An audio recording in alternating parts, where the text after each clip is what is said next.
Un saludo de bendición para todos aquellos que nos acompañan en el estudio del Directorio para la Catequesis.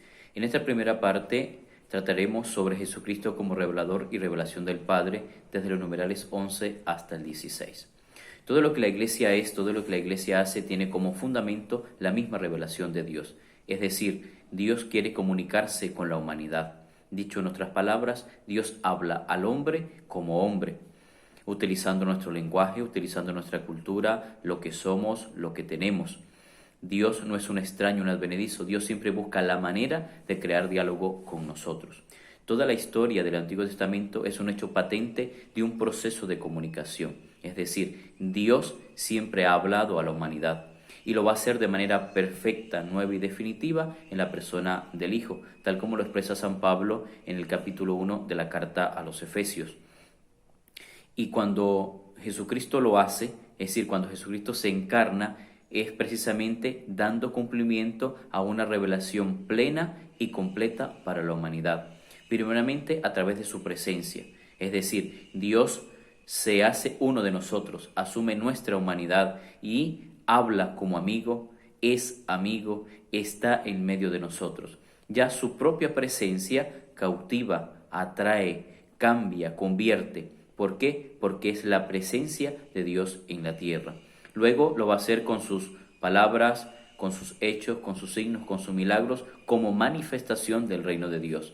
Y por supuesto, la manera más perfecta y más sublime es en la cruz. Es decir, los hechos fundantes del Nuevo Testamento, como así se llaman, es decir, su pasión, muerte y resurrección, se convierte precisamente en la obra culmen de la comunicación, o mejor dicho, de la salvación de Dios con la humanidad.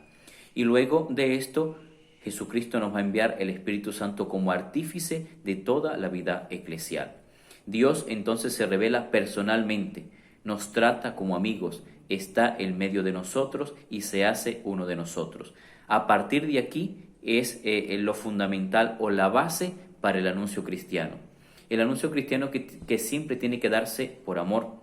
Segundo, nos debe llevar al cumplimiento o a la búsqueda de una vida filial en la Santísima Trinidad, es decir, todos tenemos que ser hermanos. Y tercero, todo lo que hacemos tiene que convertirse en una ofrenda de salvación. Es decir, nuestra vida, el apóstol San Pablo lo define que tenemos que ser hostias vivas que se ofrecen continuamente a Dios Padre. Y luego, crear un proceso de comunicación, primeramente entre nosotros, que este proceso de comunicación es un proceso de reconciliación, es decir, de aceptación, de crear fraternidad, primero entre nosotros mismos y luego entre la humanidad y Dios.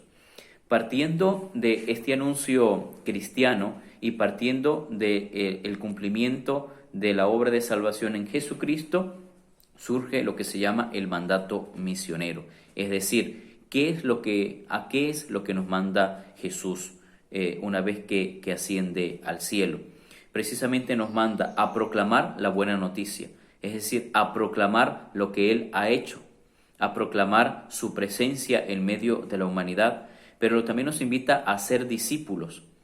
Es decir, primero que nosotros seamos discípulos y luego a hacer discípulos a los demás, bautizándolos, enseñándolos. Luego, en un tercer momento, nos invita a ser testigos, es decir, a dar testimonio, a ser coherentes, a de alguna manera a expresarle al mundo de que la presencia de Dios es real. Luego nos invita a repetir, pero no como el hecho de repetir por repetir, no, sino a hacer las cosas en memoria de Él. Y por último, y no menos importante, amarnos los unos a los otros.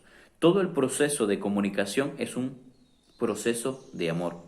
Dios nos crea por amor, se comunica a nosotros por amor y la comunicación va a conseguir su punto culmen precisamente en el mismo amor de Dios.